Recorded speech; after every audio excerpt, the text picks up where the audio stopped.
Okay, I've got a 2009 Honda Metropolitan CHF 50S. I cannot get it to start. I've replaced the battery, fuel pump, fuel filter, carburetor.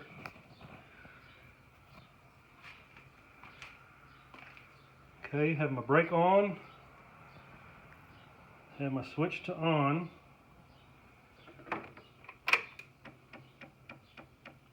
Fuel pump is pumping.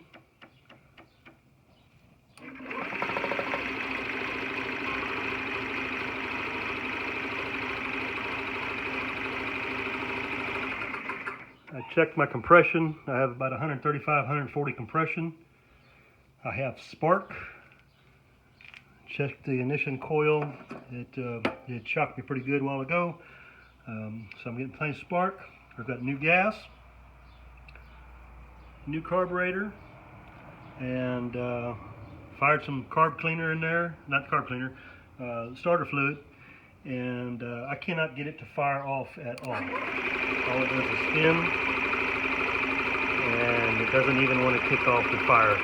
Just wondering if there's a safety switch, safety lever, something that I don't know about.